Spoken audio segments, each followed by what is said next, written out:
A ver, voy a empezar esto porque yo sé que esto va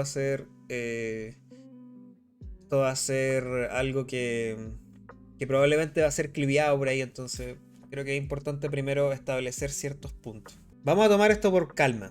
Yo no he opinado acerca del tema. Yo simplemente dije lo que todo el mundo debería decir cuando está en una guerra, que es que se acabe la guerra. Que se acabe la guerra. O sea, toda la gente cuando está en una guerra debería rugir que se acabe la guerra.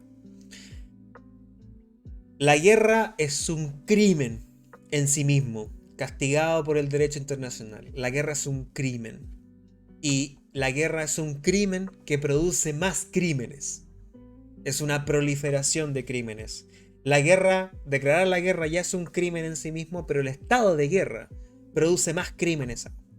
Entonces lo primero, ya antes de iniciar cualquier conversación, cualquier tipo de, ni siquiera diría de discusión, sino que diría de quizás de análisis, es primero decir que si existe guerra tiene que parar. Y esa es la prioridad número uno. Pasa en Ucrania, en Siria, en la ex Yugoslavia, en Palestina, en Yemen, en los Balcanes, en cualquier lugar, en Crimea, en no sé, en cualquier lugar tiene que parar. Porque la guerra no es permitida.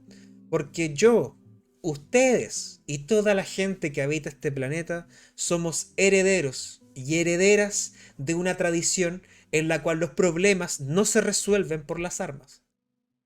Ese es el legado que tenemos que defender.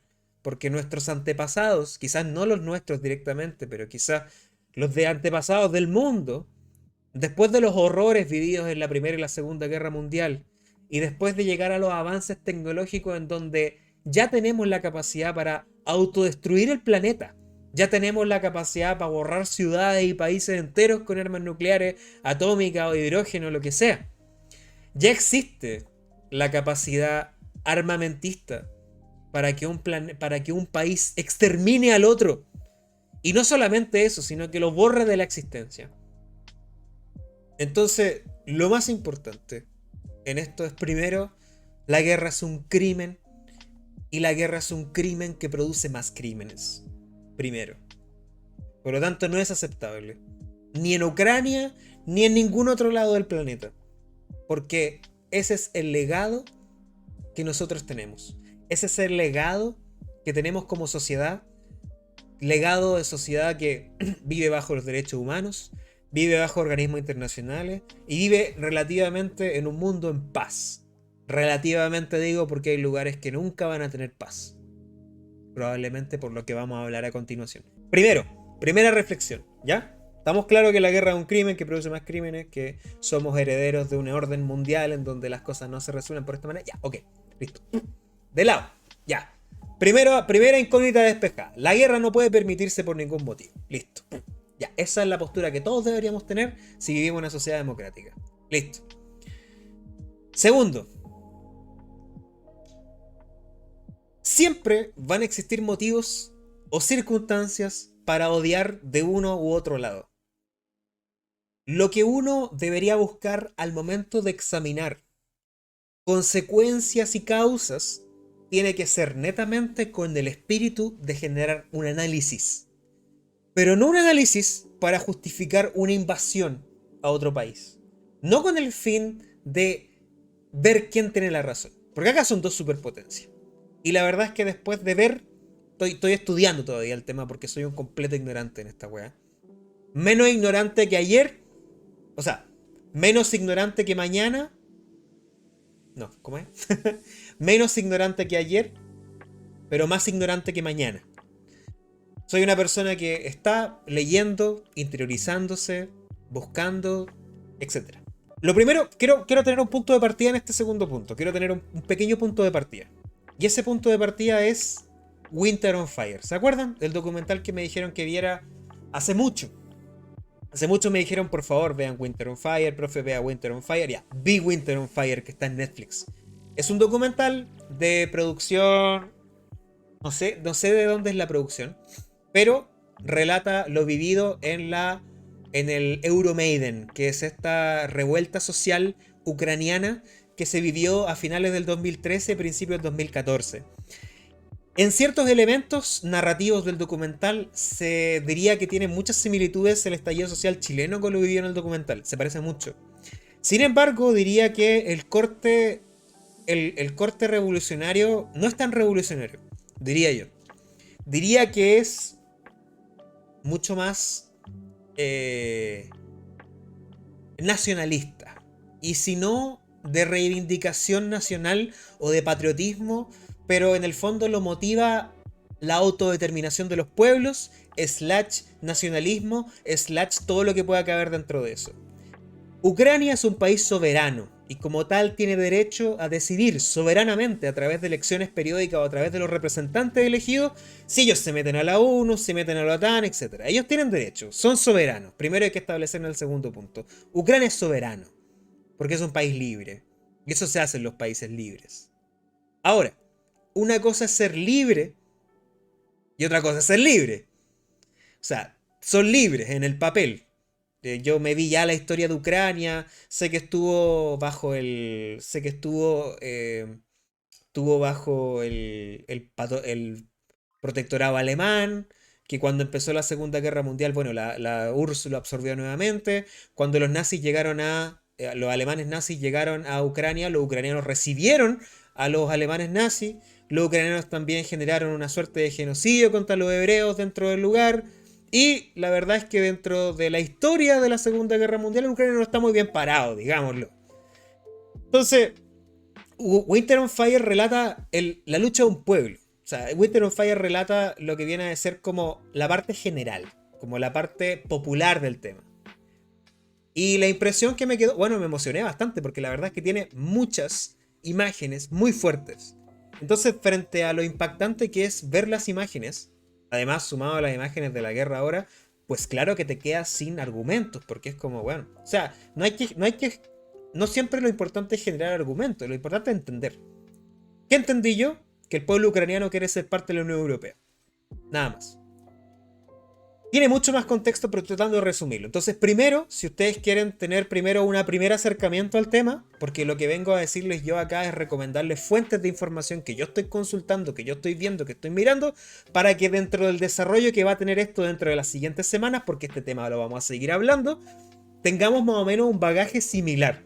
Entonces, lo primero que yo les mandaría a ver sería Winter on Fire. Me enteré, después de ver Winter on Fire, que existe otro documental, que es no sé si es creo que es una respuesta. Vamos a ver al tiro si es de una respuesta. Winter on Fire es una respuesta, exactamente. Winter on Fire es del año 2015 y Ucrania on Fire es una respuesta que vino el 2016. Y aquí los dejo loco. Es un documental de producción rusa. O sea, yo diría que tiene mucho de propaganda. Donde existe un documental que se llama Ucrania on Fire. Se encuentra subtitulado al español en Facebook y se encuentra en inglés en YouTube. Ucrania on Fire es un documental que trata la perspectiva rusa del conflicto y es hecho por un documentalista ganador de un Oscar. De hecho, tiene muy mala nota en IMDb porque es contrario o es una respuesta, una refutación a lo que se habla en el documental Winter on Fire. Es de Oliver Stone. Oliver Stone es un ganador de premio Oscar. Mejor guión adaptado por su trabajo en El Expreso de Medianoche. Es un gringo. Es un gringo que hizo un documental. Hizo un documental acerca de Rusia. Y en particular hizo un documental acerca de Ucrania on Fire. Yo vi Ucrania on Fire. Y lo vi hoy día. ¿Y de qué trata Ucrania on Fire? Trata de todo lo que no te habla el otro documental. No diría que ninguno miente. Eso es algo extraño. Si los hechos de los documentales son ciertos, diría yo que ninguno se contrapone al otro en un sentido de decir que algo es verdad o es mentira.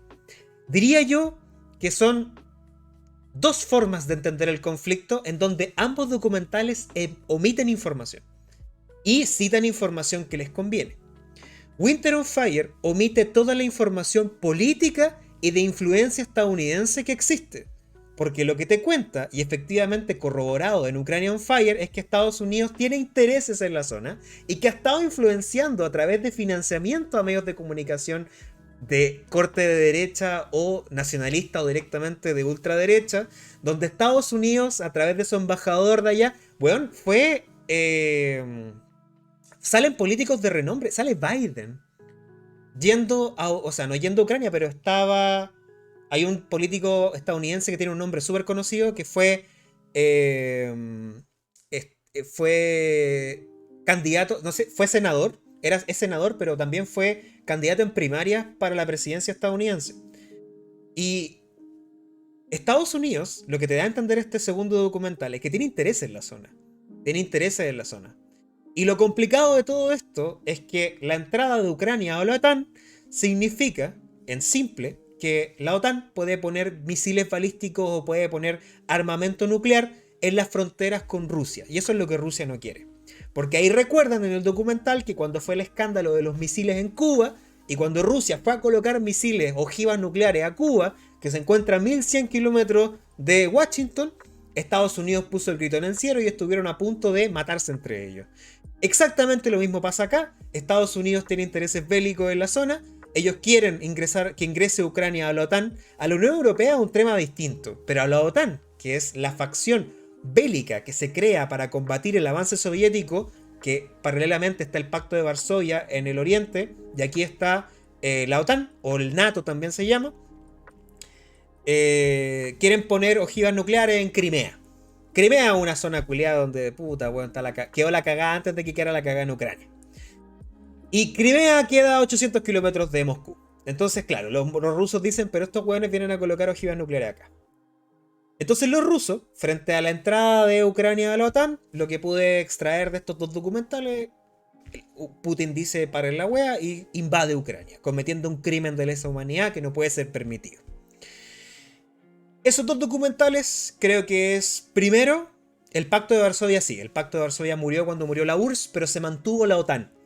La OTAN está como Liga de las Naciones Modernas, bélica, armamentista, y el Pacto de Varsovia. Y cuando el Pacto de Varsovia se disuelve, se mantiene. También habla de los sucesos del 2004. 2004 también uno de los sucesos bélicos importantes, sobre todo porque tiene mucha similitud lo ocurrido con el 2014. También habla acerca de todo el tema político que no te habla Winter on Fire, y yo diría que después también lo de Donbass, También las reclamaciones independentistas de estas dos regiones al este de Ucrania, que es donde ellas te están declarando soberanas y la Unión, perdón, Rusia o el Imperio Ruso entra como a defender estas regiones. Todo el clima geopolítico actual. Ya vamos, dos recomendaciones. Primero, Winter on Fire. Segundo, Ukraine on Fire. Ahí tienen dos documentales para entrar primero en contexto. Si quiero, Lugansk y la otra no me acuerdo. Sorry que no recuerdo los nombres, estoy recién estudiando el tema. La NATO es lo mismo que la OTAN. Son un conglomerado bélico en donde está Canadá, Estados Unidos y Europa, y por así decirlo es un ejército conjunto que fue diseñado en un momento para frenar el avance de la Unión Soviética y que se mantuvo aún después de la caída de la Unión Soviética, y hoy en día ahora están frenando el supuesto avance ruso. Donetsk y Lugansk, esos son los dos lugares que se declararon independientes y al parecer son prorrusos, por lo demás habla ruso en ese lugar.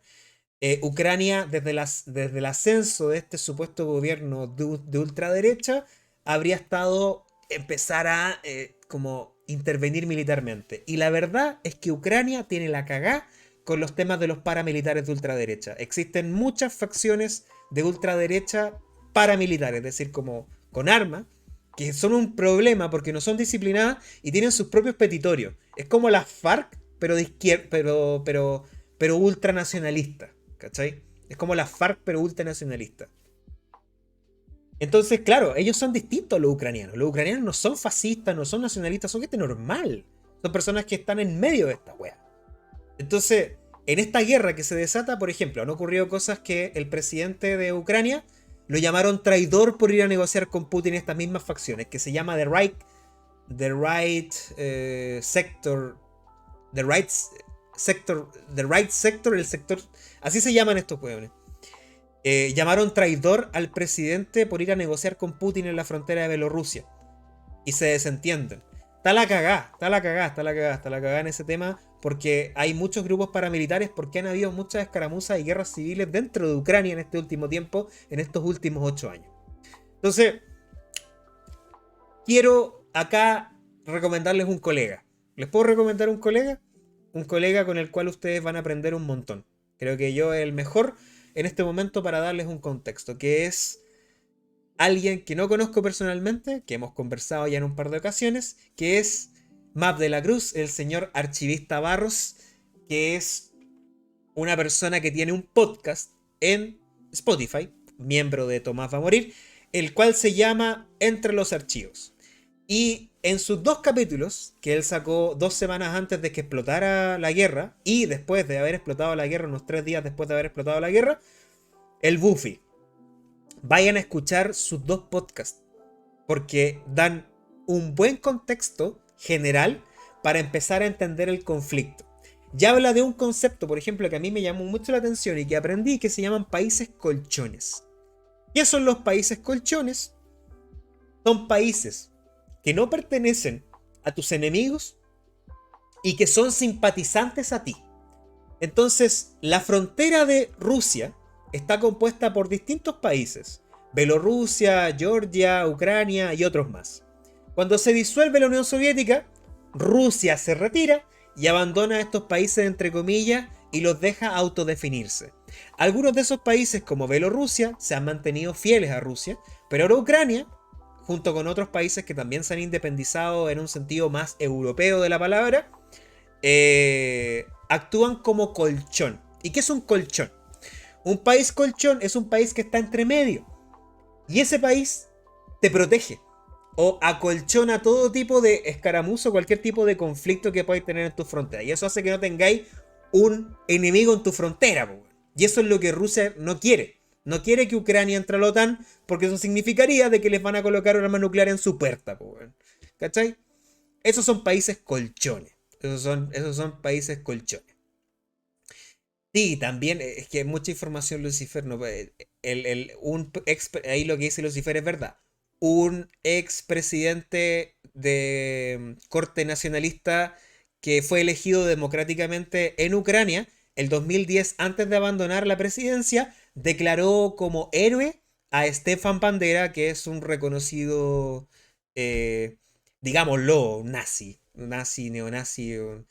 fascista, un weón que mató mucha gente y torturó un montón de gente en razón de eso. Y lo nombraron héroe de la nación. Como oficial, fue el último acto del presidente antes de salir de la presidencia. Una wea impresionante. Entonces, les mandaría a escuchar esos 2 podcasts del archivista Barros. Escuchen los 2 de Buffy, archivista Barros, Map de la Cruz, Alejandro, como ustedes le quieran llamar. Son excelentes para tener un contexto de la situación, ¿ya? Vuelvo a repetir, la guerra es un crimen y la guerra es un crimen que genera más crímenes. Y ojo que no digo delitos, digo crímenes, que no es lo mismo. Entonces, eso es lo que yo he tenido del conflicto. Yo estoy ahora siguiendo un poco, leyendo el tema. Mira, Bach infla con el poto, dice. Yo estoy siguiendo el conflicto y les quiero dar un consejo, porque cierro la segunda parte con eso. Esas son mis 4 recomendaciones para que partan con eso, porque ya tienen ahí 4 horas de contenido. 4 horas, porque el documental dura 1 hora y media, el otro dura 1 hora y media, y los podcasts de Buffy duran, creo que el de la guerra, el del conflicto dura media hora y el otro dura un poco más de 45 minutos. O sea, tienen como 4 horas 15 de contenido que se van a tener que ver para la próxima vez que nosotros nos veamos, si es que ustedes quieren interesarse por el conflicto. Esa es la segunda parte, recomendaciones para tener. Entonces ya, ¿estamos claros? Ya tienen las recomendaciones. Winter on Fire, Ucrania on Fire y los podcasts del señor Chista Barros del Buffy para que tengan un contexto completo de la situación, ¿ya? Segundo punto, zanjado. Yo estoy aprendiendo igual que ustedes. ¿Ya? Tercero, estoy hasta la verga de la cobertura sensacionalista que se le ha dado a una guerra, hermano. Estoy harto de la irresponsabilidad de mis colegas, de ciertos colegas, no de todos, de algunos colegas, y de la televisión en general, y de los medios de comunicación, y de los usuarios de Twitter, y de todo el mundo que ha tenido la irresponsabilidad de pronunciarse respecto a cosas que no tienen idea. Creo que la desinformación es el peor virus que se puede esparcir porque ya se está comprobando que hay un montón de noticias falsas. Entonces, quiero hacer un llamado a los usuarios, no a los creadores. Ellos hagan la weá que quieran. Que hagan la weá que quieran los creadores. Quiero hacer un llamado a toda la gente que está desinformando, que está compartiendo cosas, que está asumiendo postura. Porque la verdad es que la guerra es un fenómeno que está proscrito. La guerra es un fenómeno que está proscrito. Y para quienes vivimos lejos de la guerra, por suerte, nos queda, primero, seguir atentos a las contingencias país. Segundo, seguir a cómo avanza el mundo, porque bueno, hay que estar atentos igual. Pero estoy totalmente en contra porque, bueno, ¿se acuerdan del video del tanque? ¿Se acuerdan del video del tanque? Ese tanque que pasaba encima de una persona en Ucrania. Es falso, no es ruso el tanque. Es ucraniano, es falso. Tal y como lo dijo el Russian TV hace 3 días. Hay unos aviones que salen volando y bombardeando Kiev. Es de un videojuego. ¿Se acuerdan de la isla en donde supuestamente estos 13 héroes, el 11, 13 héroes que están en una isla y que había una transmisión que decía que estamos en la isla y la weá y vamos a morir acá? Ya, no murió nadie. Y se rindieron. Y eran 89, 82. Y no murió nadie. Y se rindieron a los rusos. Y hay un video donde salen recibiendo raciones de combate, weón. Son falsos, weón. Entonces, hay una guerra cibernética también. O sea, pierdan ojo. O sea, si ustedes leen un libro de historia y se van a la Primera y a la Segunda Guerra Mundial, van a ver que hay un factor súper importante que se llama propaganda. La propaganda es un arma que se utiliza por los gobiernos para impulsar su agenda política. La propaganda es publicidad. Publicidad que te beneficia y sin ningún tipo de contenido. Lo que está haciendo el gobierno ucraniano y lo que está haciendo el gobierno ruso es librar una guerra. Y en la guerra todo se vale. Y ellos mismos son los interesados en generar un montón de memes, noticias falsas y desinformación para desacreditarse en un bando y otro. Entonces no crean lo que ven en internet, no crean lo que ven en la tele y tengan paciencia, que el beneficio de estar tan lejos de la cagada que está quedando en el mundo es que si eventualmente es que nosotros podemos reflexionar. Y eso es lo que tenemos que hacer como latinoamericanos, estando lejos de la cagada que está quedando y sobre todo como chilenos, bueno, estamos en la raja del mundo, bueno, en el último lugar del mundo. Fuera de la cordillera, ¿cómo es la canción? ¡El último lugar del mundo! ¿Cómo era la weá? ¿Cómo es la canción? Entonces, gente, mesura. Contrasten medios de información y ármense una opinión, pero no tienen que armarse una opinión. No es necesario. La única opinión que tienen que tener, estando a favor, si quieren estar a favor de Estados Unidos, de Estados de Rusia, weá suya. Yo les recomiendo que no tomen ni una postura porque son dos superpotencias culiadas, que lo único que yo tengo claro es que mientras existan los dos, el mundo no va a tener paz. El mundo no va a tener paz. Pero mientras existe Estados Unidos, weón, que nos propició un golpe de Estado a nosotros, que golpeó por golpes de Estado por toda Latinoamérica, weón, que intervinió Afganistán, se fue, dejó un gobierno títere y los talibanes se tomaron el país, que vio como Israel bombardeaba a Palestina y no hizo nada. Yo no estoy para tomar bandos de los hueones. Si tú veis que el mundo está muriendo, weón. Gente está muriendo. La única postura que tenéis que tener es que la guerra es un crimen. Y la guerra es un crimen que produce más crímenes. Y que cualquier acto de guerra tiene que ser condenado con la mayor fuerza porque pertenecemos a un nuevo orden en el cual las cosas no se solucionan por la vía bélica, se solucionan negociando. Se solucionan a través de organismos internacionales. Se solucionan de esa manera. Y es lo que tenemos, gente. Porque no podemos permitir que la gente se mate entre ellas. Entonces yo no voy a cuestionar la razón de por qué una mujer o un hombre toma un fusil y va a pelear a la guerra. Yo no voy a cuestionar esas razones porque ya tendrá... ¿Qué vaya a saber vos la razón de alguien para poder perder la vida, pues, weón? Se están perdiendo la vida, pues, weón. Yo no me imagino qué razón me podría llevar a perder la vida por una wea. Si no soy militar. Entonces, mi tercer mensaje es como, paremos con el morbo. Estamos lejos, descontaminemos la red, ¿cachai? No permitamos que weón, que le den una cobertura a esta weá como que fuera la final de la Champions, hermano. Como que no es la información que necesitamos, la información al momento y al segundo. Porque esa misma información que viene al momento y al segundo ya viene permeada, ya viene falsa, o ya viene lo que sea. Entonces, ¿qué queréis? ¿Ver un misilazo 30 veces? ¿Para qué, weón? Si con que ya sepa que hay una guerra suficiente para saber que la weá tiene que parar. A mí lo que me da pena es que, claro, la cobertura que se le da a esta weá es como casi el Super Bowl, la weá. Entonces, ya viene apresurada y por lo tanto mal filtrada, porque todos los canales quieren entrar ahí. Y termino con un cuarto punto, que es un postdata, que diría yo que es un postdata. Que, oye, ridículos culiados estos los canales de televisión mandando corresponsales, weón.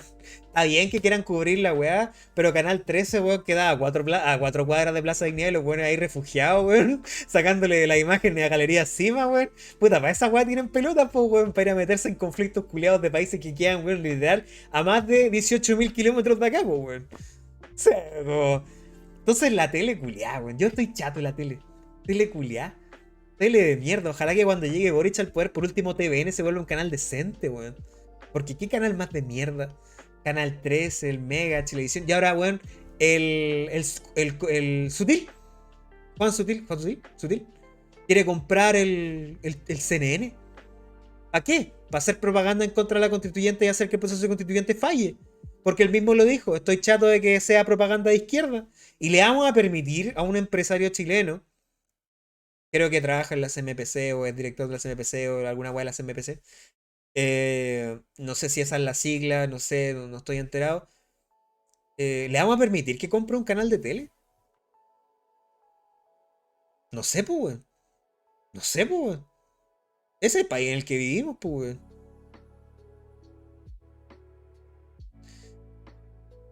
No lo comprará. No sé, Warner Media ahí está vendiendo la patente de CNN, weón. ¿Se puede evitar? No sé. No sé. No tengo idea. TVN2. Oye, TVN2, ¿para cuándo? CNN es de izquierda. El único, yo no diría que es de izquierda, weón. Diría que es una izquierda súper moderada si es de izquierda. Pero, weón, tenéis que tener un equilibrio en los medios, ¿cachai? Yo entiendo que el Mega pueda tener una postura de mierda, pero no podéis tener a todos los canales hablando la misma weá. Eso se llama control de masa. Y eso es exactamente lo que hace, lo que se hace en la guerra, weón. Transmitir la misma noticia en todos lados. Y la gente que lee la noticia, Mark Twain decía, si no lees el periódico, no vas a estar informado. Pero si lees el periódico, vas a estar desinformado.